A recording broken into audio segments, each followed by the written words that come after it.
The universe is a big place, huge in fact, and rather complicated. Unfortunately, the human brain is relatively tiny and simple, at least in comparison. To help you survive, it has to work hard to make sense of things.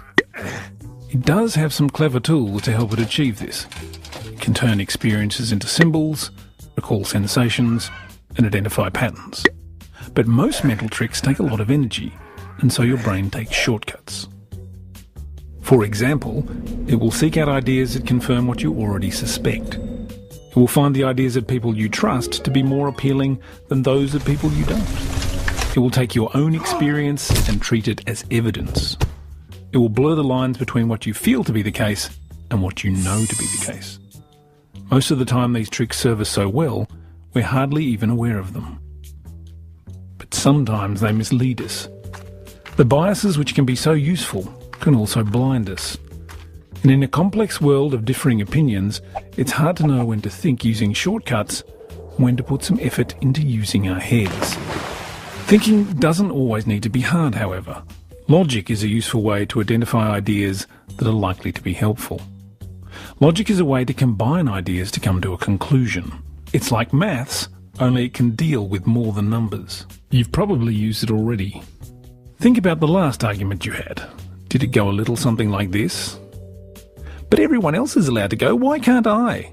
A logical argument would be structured, all people are allowed to go, I am people, therefore I should be allowed to go. Logic is a useful way to combine established ideas to support the acceptance of a new idea. Looking for logic in an argument can help you decide whether you should agree with somebody or wait for more information.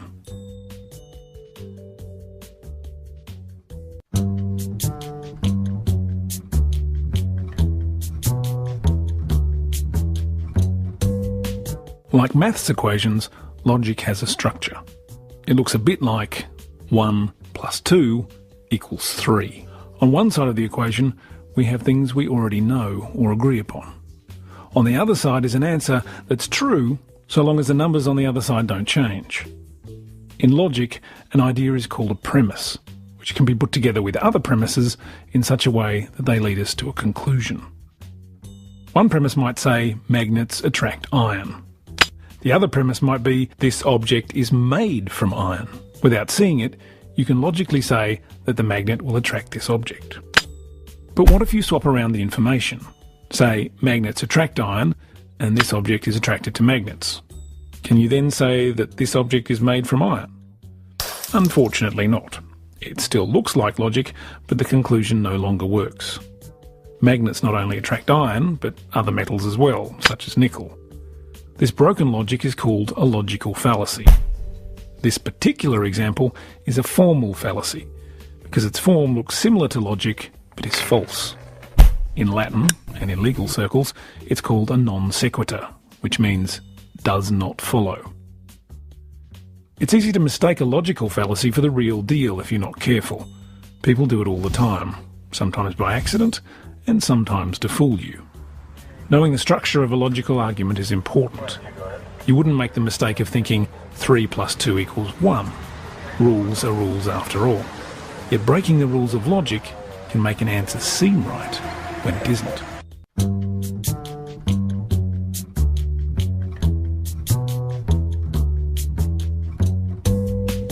Logic is built up from ideas called premises.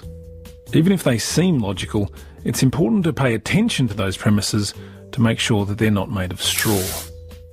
Strawman arguments are off-topic, oversimplified, exaggerated or subtly twisted versions of your argument that others can easily knock over while still appearing logical.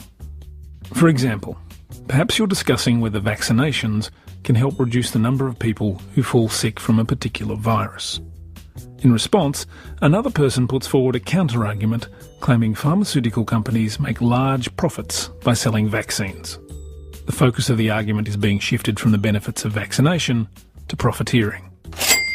It's also easy to think everybody agrees with your starting premises, but misunderstandings or false premises can be slipped in. For example, you can say that the measles make you sick, the measles vaccine contains the measles virus, and therefore the measles vaccine makes you sick. On these simplified facts, this conclusion is logical. But the premises might not be so solid. You need to show that the measles vaccine, which contains the same virus, is present in a form that makes you sick. The measles vaccine actually contains a broken form of the virus that reproduces slowly and doesn't make you sick. This is a subtle but rather significant difference.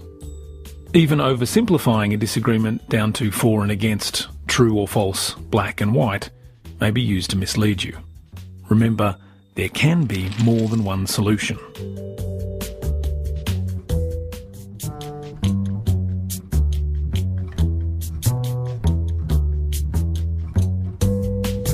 Some arguments focus on the person and not what they're saying.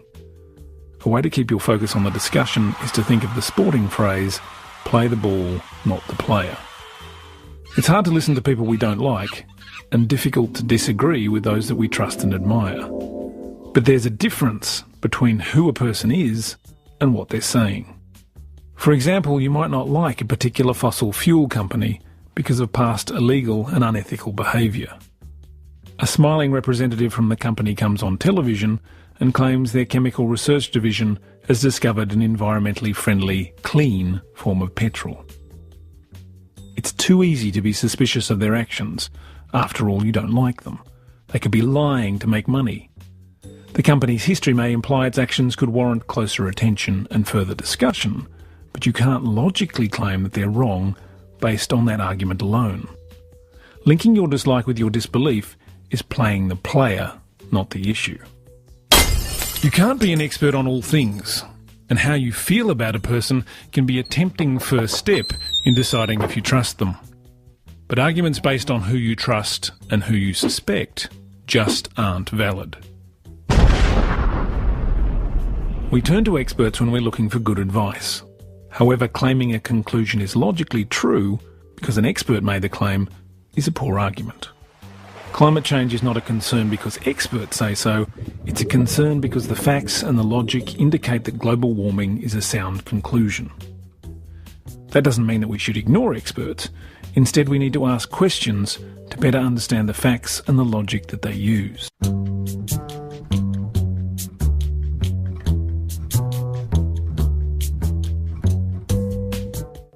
You've watched that coin flip 9 times.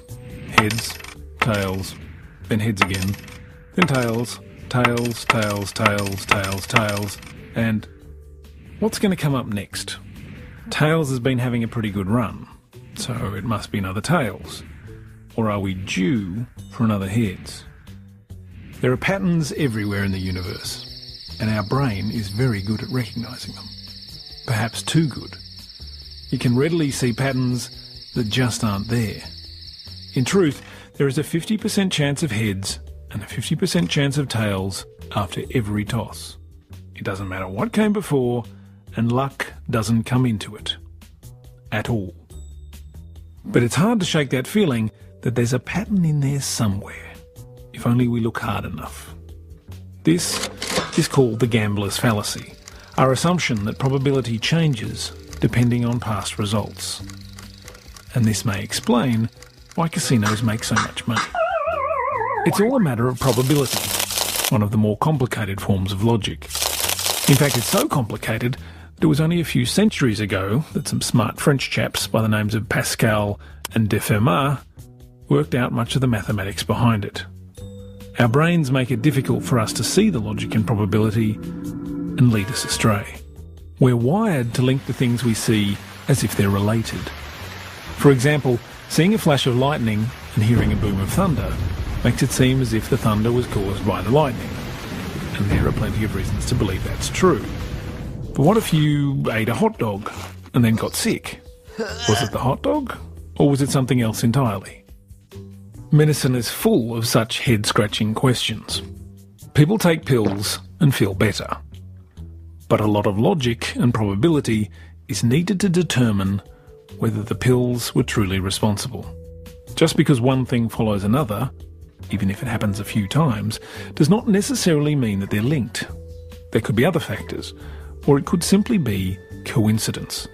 To know for sure, you have to test the circumstances again and again, looking for those other factors that could disprove the link. This reinforces confidence that your pattern is true. This is what science does. So while our brains see patterns, and this is often very useful, it takes science to prove that these patterns are real.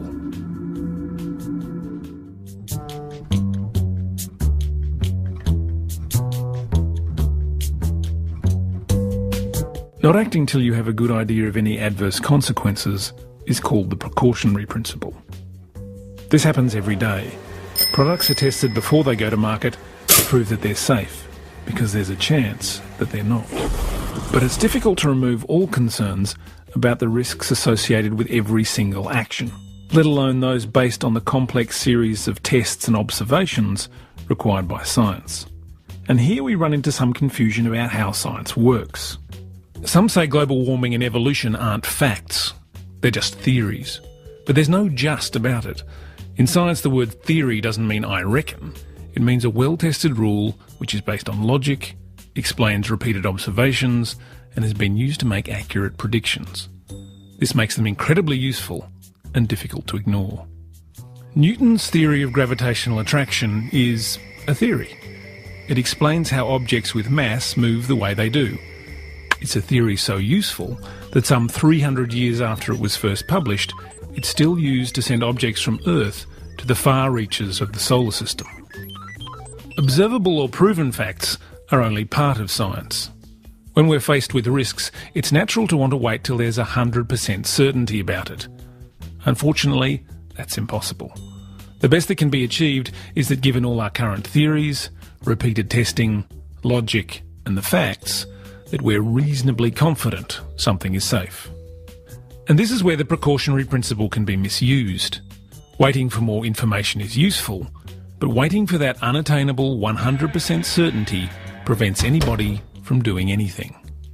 Consider mobile phones and fears that their radiation emissions may cause cancer. If we choose to wait until mobile phones were proven to be 100% safe, or not, we would have no mobile phone technology.